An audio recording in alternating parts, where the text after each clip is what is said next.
সম্মানিত মুসল্লিয়ানে কেরাম, এই জন্য বলতে চাই আমরা কোন রকমের বিশৃঙ্খলা না করে প্রশাসন আমাদেরকে আমাদের কাছে কথা দিয়েছে। প্রশাসন বারবার বলে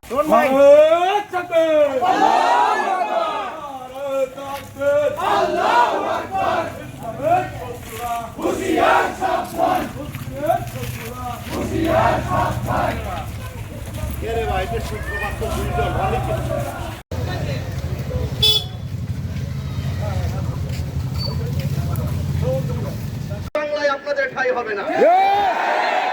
আমরা হিন্দু মুসলিম ভাই ভাই একই বাজারে বাজার করি, একই জায়গায় থাকি, আমাদের কোনো বিরোধ নাই। কিন্তু ইসকন নামে একটা সংগঠন বারবার হিন্দু মুসলিমদের মধ্যে ঐক্য নষ্ট করার জন্য চেষ্টা করতেছে। আমাদেরকে বলতে চাই, শুনে রাখো, এটা ভারত নয়, এটা বাংলাদেশ। দিল্লি নয়, এটা বাংলাদেশ। বলতে চাই, এই তৌহিদি জনতা দেখছেন, এর মধ্যে ছোট বাচ্চারা আছে, এর মধ্যে মুরব্বীরা আছে। সবার মানসিক যোগ্যতা কিন্তু সমান নয়, সকাল থেকে বিভিন্ন জায়গা থেকে বিভিন্ন ধরনের সংবাদ, বিভিন্ন ধরনের ফোন, বিভিন্ন ধরনের তাদের প্রস্তাবনা আমাদের কাছে আসছে। অনেককে আমরা হাত ধরে বেঁধে রাখছি, তোমরা শান্তি সম্প্রীতি রক্ষা করো।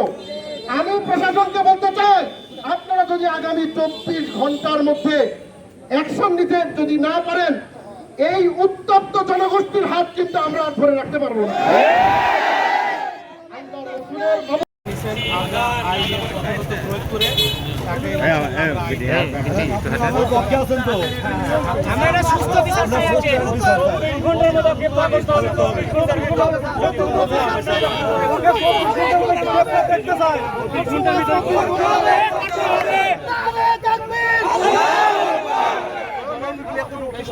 আপনারা ধৈর্য ধরেন, আমাদের উপর আস্থা নৌকাশ রাখেন, অতি দ্রুত সময়ের মধ্যে আপনারা বিচার পাবেন। ঠিক আছে,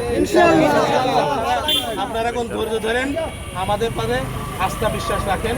দেখেন, আপনারা আইনের আশ্রয় নেন, আমরা নিজেরা কেউ আইন ভালোবাসি।